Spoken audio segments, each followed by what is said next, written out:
Bonjour, bonjour, bienvenue sur le plateau de Bâti Journal TV. Nous sommes à Dijon au Forum Bois Construction 2018. Et avec cette nouvelle émission, nous allons nous intéresser au bois local et à l'économie circulaire. Avec moi, monsieur Claude Correia. Est-ce que j'ai écorché le nom ou pas? Non, tout à fait. Non, Claude Correia. Tout à fait. Vous êtes architecte? Donc, architecte à Saulieu au cœur du Morvan. J'ai compris que vous étiez à côté de chez monsieur Loiseau, c'est ça? Je suis à côté de Madame Loiseau, oui, tout à fait. Loiseau maintenant, oui. Du relais Bernard Loiseau, pour lequel on travaille beaucoup, oui. Voilà. Est-ce que vous pouvez nous présenter un peu votre agence, s'il vous plaît? Alors, on est une agence qui a été créée dans les années 98. On est une dizaine de personnes et on travaille principalement en Bourgogne, sur les 4 départements. Et on a une prédilection pour le bois, avec lequel on fait de nombreux bâtiments. À côté de vous, et on va voir que vous allez faire un bâtiment donc avec monsieur le maire du village de Hanau, c'est ça? Hanau, ça se prononce, ça s'écrit Anos et ça se prononce Hanau. Donc vous êtes au cœur du Morvan également. Au cœur du Morvan, Jean-Claude Noalet, c'est ça? Présentez-nous votre commune. C'est une commune très étendue, 5200 hectares, en plein cœur du Morvan. Une commune qui est essentiellement forestière, à peu près les 2/3 de la commune est couverte par la forêt qui est en pleine reconversion, qui a beaucoup gagné par rapport au siècle dernier. Nous sommes actuellement 750 habitants, donc un grand nombre de résidences secondaires, villages touristiques, stations vertes, etc. Et au siècle dernier, puisque nous sommes en plein aussi dans des phénomènes d'exode rural, la commune comptait près de 4000 habitants et c'était à l'époque la 12e commune de Saône-et-Loire. On est évidemment très largement rétrogradé aujourd'hui, mais ça ne nous empêche pas d'avoir dans le domaine culturel beaucoup d'activités intenses. Ne dévoilez pas trop, on va laisser, on va garder un peu de suspense. À côté de vous, monsieur Johan Hast, bonjour. Oui, bonjour. Vous venez de la filière bois, vous êtes de la filière Fibois. Oui. Vous êtes prescripteur bois en Franche-Comté. Parlez-nous un peu de Fibois et puis de l'aspect franc-comtois de Fibois. D'accord, Fibois est l'interprofession de la filière forêt-bois en Bourgogne-Franche-Comté. On a en objectif de promouvoir la filière dans son ensemble ainsi que ses acteurs. Et donc au niveau de la filière, on a des essences qui sont très utilisées en construction. Sur la partie Morvan, beaucoup de Douglas. Sur la partie massif du Jura, beaucoup de sapins et d'épicéas. Et sur les parties en plaine, beaucoup de feuillus, dont principalement du chêne et du hêtre. Alors, on va revenir, on viendra tout à l'heure dans le Jura notamment. Et là, on part dans le Morvan. Hanau a une particularité, si j'ai bien compris. Vous avez un festival important tous les ans sur la Vielle, c'est ça? Un grand rendez-vous européen, voire outre-Atlantique autour de l'instrument de la Vielle, qui se passe tous les ans, le week-end après le 15 août, et qui nous permet de réunir sur notre commune les plus grands joueurs de Vielle. C'était le cas cette année. D'où vient cette histoire? Comment ça s'explique? Oui, la musique traditionnelle à Pignon-sur-Rue depuis un grand moment dans le Morvan. Depuis une vingtaine ou une trentaine d'années, un petit peu à l'instar de ce qui s'est passé dans d'autres régions françaises, la musique traditionnelle est partie sur un grand renouveau, sur des nombreux bals populaires qui se sont lancés autour de ça, beaucoup de collectes aussi des anciennes chansons, des anciens chants, des anciennes traditions, et nous accueillons sur Hanau la Maison du patrimoine oral de Bourgogne, qui réunit autour du lieu beaucoup de recherches, de collectage autour de la musique, des chants traditionnels, des contes et légendes de toute la Bourgogne.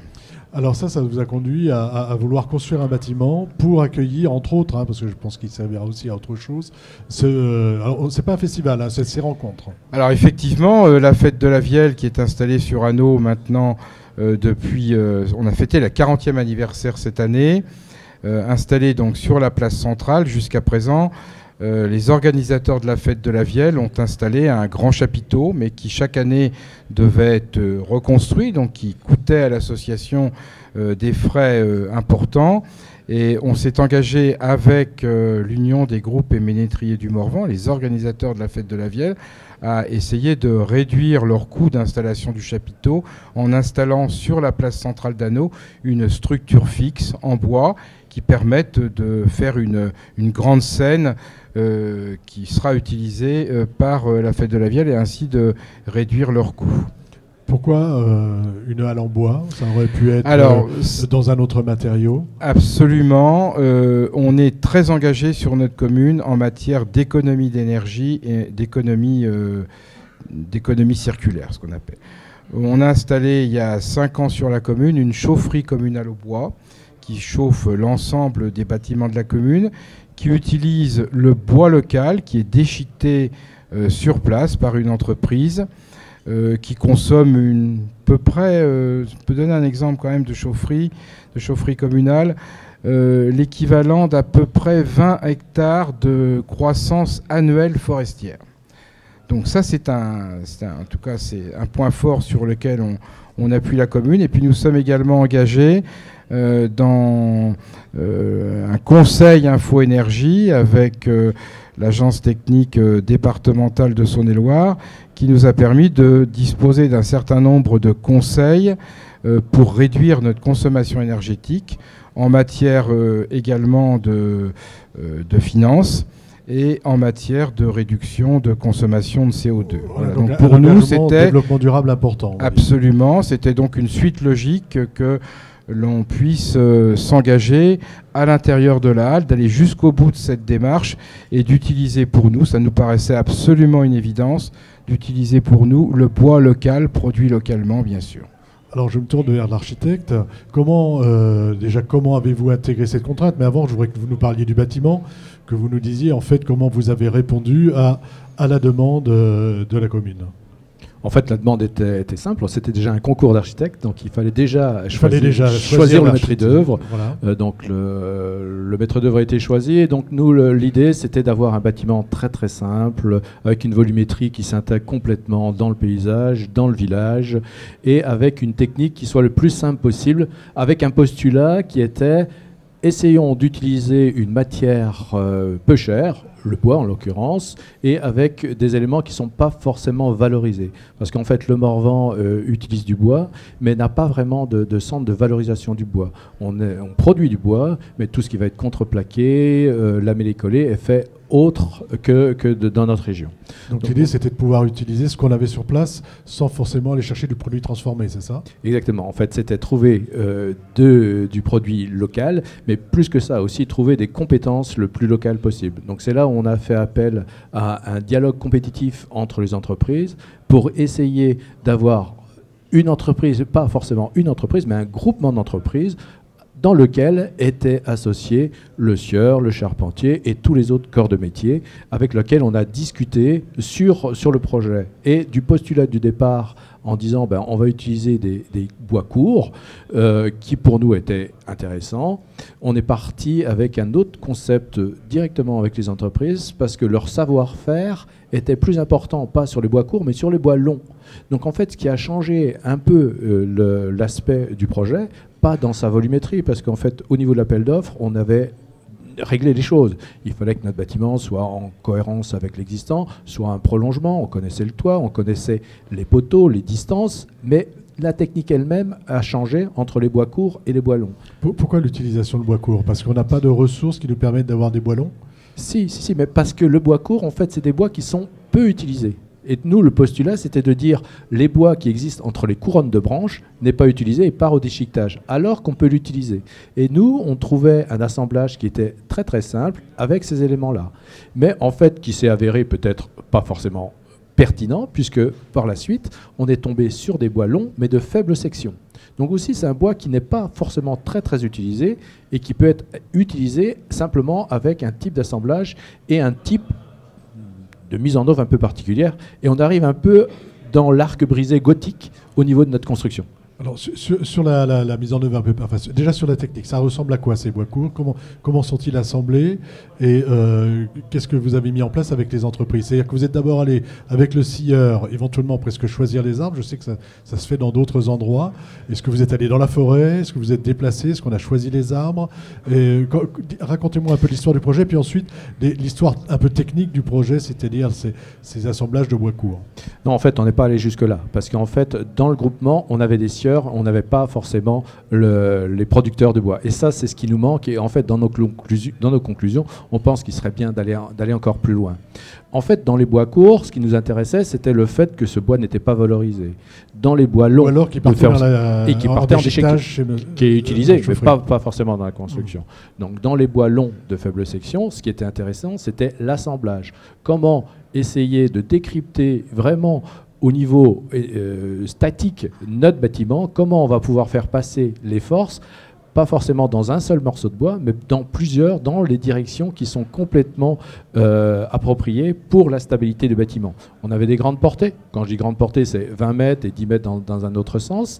Comment on peut le faire? On peut le faire avec du lamé collé, c'est tout à fait possible, mais là on voulait vraiment utiliser du bois non transformé, non traité. Donc c'est pour ça qu'on utilise du Douglas et du chêne, le Douglas et le chêne étant naturellement de classe 3, sans avoir besoin de traitement. Voilà, donc c'est un bois qui va vieillir naturellement, qui va patiner naturellement. C'est un bois qui va vieillir, qui va prendre une couleur grisâtre, qui va être très beau. Sur la charpente en elle-même, la couverture, c'est quoi? C'est de la tuile? C'est du. Alors la couverture, ça sera de l'ardoise. Pourquoi de l'ardoise? Parce qu'on est dans le Morvan. Parce qu'on est dans le Morvan, à cause des nourrices. C'est normal qu'il y ait une continuité par rapport à la volumétrie. Le seul problème, c'est que l'ardoise n'est pas produite localement. On avait dans son temps évoqué la possibilité d'avoir des tavaillons en châtaignier. On avait trouvé une entreprise qui aurait pu nous le faire localement, mais en fait, ce surcoût de travail aurait entraîné un dépassement au niveau de nos plannings, et pour nous, ça n'a pas été possible. Mais on aurait beaucoup aimé faire du tavaillon. Mais bon, du coup, vous êtes en ardoise d'Espagne. Et ardoise d'Espagne, évidemment. C'est un peu notre fondement de cœur, mais bon, ça marchera aussi, tout à fait.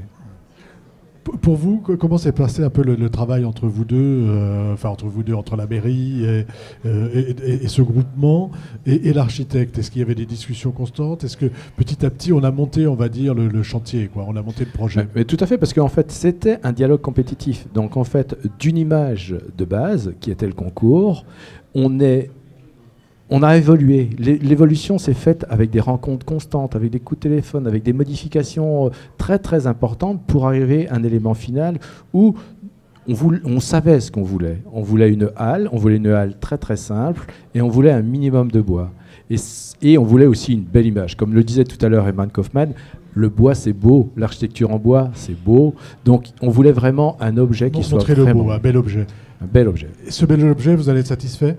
Alors, peut-être dire aussi qu'on a été soutenu dans ce projet-là au titre de la labellisation de notre construction, puisque nous faisons partie, à travers ce projet que l'on a mené avec notre maître d'œuvre, d'un des 12 projets dits démonstrateurs engagés sur le Massif central dans le cadre du comité de massif. Donc c'est le seul projet pour le moment. Non plus, c'est qu'il y a un parc naturel du Morvan dont vous êtes vice-président. Tout à fait. Qui s'est aussi impliqué dans le projet. Très fortement impliqué dans l'ensemble de la filière bois, à travers notamment l'animation d'une association qui s'appelle Artisans Bois Morvan et qui regroupe les scieurs, les scieurs du Morvan, les constructeurs de petites maisons en bois, les architectes, des designers qui font partie de cette association. Et donc, grâce au crédit du Massif central notamment, on essaye en tout cas dans le Morvan de faire vivre cette association qui crée des événements et d'autres petits produits locaux, notamment dans le mobilier urbain, des produits de qualité et surtout avec des bois produits et transformés dans le Morvan. On va plus loin dans la on va plus loin dans la filière et dans la plus-value. Ouvrir des carrières d'ardoise en France. On va revenir vers vous, monsieur Ast, parce que là, la transition est toute trouvée. Il y a des emplois qui ont été conservés, qui ont été gardés. Est-ce que vous allez un jour peut-être aller étudier ce qui s'est passé sur ce projet? Oui, c'est prévu. Après, depuis 2009, on a une action de valorisation du sapin du Jura au sein de l'interprofession. Et d'un point de vue historique, on utilise depuis quelques années des techniques qui nous permettent d'avoir du bois en circuit très court dans la construction. Ces techniques ont été développées par les communes forestières. Et très tôt, quand vous dites, excusez-moi, je vous interromps, quand vous dites circuit très court, est-ce qu'on peut redéfinir le circuit court et puis dire ce qu'est un circuit court et un circuit très court? Alors, le circuit court, pour ma part, c'est quand on cible une essence sur un massif forestier, comme par exemple le massif du Jura. Si on veut chercher du Douglas, on ira le chercher un peu plus loin par rapport au projet du Jura, hein, mais on ira chercher dans le massif du Morvan. Pour moi, c'est un circuit court. Et un circuit très court, c'est quand c'est une collectivité, type commune ou communauté de communes, qui se sert dans des forêts de son périmètre. Ce qui a été fait dans le cadre du projet d'anneau. Et donc vous étudiez, vous vous intéressez à ces projets très courts? On a pu avoir des projets très courts qui ont été développés de par l'accompagnement de FIBOis, des communes forestières, et avec le soutien du parc naturel régional du Haut-Jura, qui a pu accompagner financièrement et techniquement les projets en bois en circuit très court. Et du coup, on a pu faire une étude pour étudier l'impact socio-économique de l'utilisation de ce bois en circuit très court. Alors on va y aller sur les résultats d'études. Vous avez combien de projets étudiés? On a 3 projets étudiés, mais sur les projets en circuit très court, on en a à peu près une trentaine de références sur l'ensemble du massif du Jura, Bourgogne-Franche-Comté. Ces 3 projets, c'est quoi? Les trois projets que vous avez ciblés. Alors, on avait eu un financement du commissaire de massif, donc il y a 2 projets qui sont côté franc-comtois, donc le projet de groupe scolaire de Jougne et de groupe scolaire d'Amancé, et puis il y a le bâtiment d'interprofession de l'Ain, Visiobois, qui est à Cormaran-Champ-Bugey dans l'Ain. Donc cette étude nous a permis de voir que l'impact de l'utilisation du bois local est quand même assez intéressant, parce que si on utilise du bois non local avec des entreprises non locales sur un groupe scolaire par exemple avec un lot bois de 600 000 €, on n'a pas de... Voilà, si on a une entreprise qui n'est pas locale, il n'y a pas vraiment d'intérêt. Si l'entreprise est locale, ça consolide à peu près 4 équivalents emplois. Pour la région voisine. Oui. Avec une entreprise locale, ça consolide à peu près 4 équivalents temps plein. Et si on rajoute le bois en circuit court, on ajoute à cela, à ces 4 équivalents temps plein, à peu près un emploi et plus un quart. C'est-à-dire, si je construis, si j'ai bien compris, si je construis avec du bois que j'achète dans un négoce et qui vient soit de France, soit d'ailleurs, j'ai 4 emplois qui sont des entreprises de construction, c'est ça? Oui, c'est tout à fait ça. Si j'ajoute le bois local, j'ai un emploi 3 quarts en plus. Un emploi, 0,25. Après, les chiffres, ça reste des moyennes, hein, mais c'est l'ordre de grandeur. Ça veut dire quoi? Ça, c'est l'emploi, c'est le scieur, c'est le bûcheron, le scieur. Comment ça se passe? C'est l'entreprise qui fait la gestion forestière, c'est les bûcherons, les débardeurs, les entreprises de transport, de sciage, de rabotage, de collage. Voilà, en fonction des projets, on n'a pas toujours des produits collés, mais en moyenne, on fait intervenir tous ces corps de métier. Donc ça, c'est le résultat de votre étude. Oui. J'allais dire c'est beaucoup, puis en même temps c'est pas beaucoup. Est-ce que ça vous a paru important? Est-ce que ça vous a... C'est quand même loin d'être négligeable si on prend par rapport à un projet, passer de 4 emplois consolidés à 5,25. L'impact en pourcentage, est énorme. Okay. Est-ce qu'il y a des projets parmi les 3 que vous avez étudiés qui sont plus créateurs justement d'emplois? Quand vous dites, là vous parlez de moyenne, est-ce qu'on a vu des projets qui allaient un peu plus loin en création d'emplois ou en conservation d'emplois, et est-ce qu'on sait pourquoi? Je pense qu'il ne faut pas aller trop dans le détail parce qu'on est sur des moyennes. On a des entreprises qui répondent au marché, qui sont de typologies différentes. Donc on ne peut pas aller dans le détail vraiment. Il faut donner des ordres de grandeur et montrer que ces ordres de grandeur sont véritablement impactants sur l'aspect social localement et sur l'emploi qui peut être consolidé. Alors, vous avez participé aussi à un projet qui est le projet 100 immeubles en bois locaux, c'est ça, hein? Oui. Je ne sais plus comment il s'appelle. C'est le projet porté par les communes forestières, sans construction en bois local. Voilà. Il y en a eu beaucoup dans la région Bourgogne-Franche-Comté. Il y en a eu beaucoup. Avec les communes forestières, on a accompagné une bonne quantité de... Et là, pareil, est-ce qu'on a déjà fait une première analyse, un premier recul? A posteriori, c'est assez difficile. Et justement, c'est là l'objectif de l'étude qu'on avait réalisée, c'est de se dire on pourrait peut-être créer un outil lors de la consultation des entreprises que les entreprises pourraient remplir et qui nous permet d'estimer un petit peu le circuit réalisé par le bois en termes de kilomètres parcourus. Et ça a été utilisé par la commune d'Anneau sur la partie bois en tout cas, et aussi sur les autres approvisionnements. Mais ça a permis de voir un petit peu le chemin parcouru, et ça a tendance à inciter les charpentiers à prendre contact avec des scieurs et à ne pas prendre d'intermédiaire, à passer en direct. Donc nous, en tant que rôle, ce que vous avez remarqué, ça a changé un peu les pratiques. Ça change un petit peu les pratiques, et c'est vrai que notre rôle d'interprofession est de fédérer les acteurs. Et ce ce levier-là, par le marché public, est assez intéressant de ce point de vue-là. Alors, vous avez remarqué ça chez vous, les entreprises vous ont parlé de ce changement de vision, de dire finalement, ce serait quand même plus intéressant qu'on s'intéresse à ce qui est à côté de chez nous, plutôt qu'on aille un peu plus loin? C'est peut-être plus facile, effectivement, pour une petite commune, pour un petit projet. Je ne vais pas dire que ce projet est reproductible pour des projets effectivement plus importants. Nous, ce qui est important, c'est qu'on a travaillé à la dimension de notre commune, et effectivement, dans ce cadre-là, le lien sur l'ensemble de la filière, y compris du niveau bûcheronnage, enfin le choix des essences sur place, des arbres qu'on va couper, le bûcheron, le scieur, le charpentier, et puis l'assemblage fait par le maître d'œuvre sur place, ça paraît tout à fait cohérent par rapport à un projet comme le nôtre, qui avoisine autour à peu près de un petit peu moins de 200 000 €, en insistant peut-être aussi sur les aides que l'on a pu obtenir sur cette affaire-là, parce qu'effectivement, on s'est senti très aidé. Je parlais du Massif central tout à l'heure, mais on sait qu'à la fois au niveau des aides de l'État, des aides de l'Europe, qu'il faut souligner, et puis du Conseil régional de Bourgogne, on a pu tout à fait réaliser un projet à la bonne dimension de notre commune. Après, avec les entreprises locales, voilà. Mais c'est un projet particulier, c'est pas forcément reproductible. Mais l'idée, c'est quand même de montrer qu'en local, on peut y arriver. Voilà, et on va suivre, en tout cas, on est suivi dans le cadre du Massif central par le vivier bois Massif central, qui va tirer de l'expérience d'Anneau et de l'ensemble d'autres expériences tout ce qui va être extrapolable et capitalisable pour des projets semblables au niveau de l'ensemble du massif, voire au niveau national.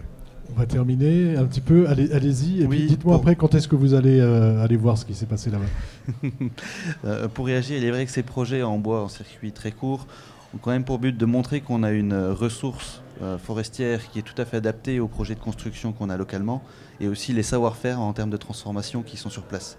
Ça sert à rien d'aller chercher des savoir-faire très loin, on a vraiment tout ce qu'il faut au niveau local. Vous aurez le mot de la fin sur votre retour d'expérience de ce projet? Le projet d'Anneau est particulier parce que c'est vrai que c'est un petit projet, le budget n'est pas énorme et tout, et c'est peut-être assez simple d'utiliser des compétences locales, mais dans des projets un peu plus ambitieux, à l'agence, on essaye aussi de reproduire ces formes d'utilisation. Là, on vient de terminer un grand projet, vous parliez tout à l'heure de Saulieu et puis du relais Bernard Loiseau. Là, on vient de terminer un grand spa qui fait 1500 mètres carrés, où là, on a utilisé des compétences locales, des bois locaux, avec l'intermédiaire d'artisans bois Morvan. Donc, même dans les projets un peu plus ambitieux, on peut réussir d'avoir des compétences, et des bois locaux. Et développer l'économie locale. Oui, tout à fait. Merci messieurs. Merci d'être venus sur le plateau de Bâti Journal TV. Une émission à retrouver sur notre site, donc Bâti Journal TV, sur le site de nos partenaires Forum Bois Construction, excusez-moi, et bien sûr France Bois Forêt. Merci d'être venus jusqu'à nous. Merci.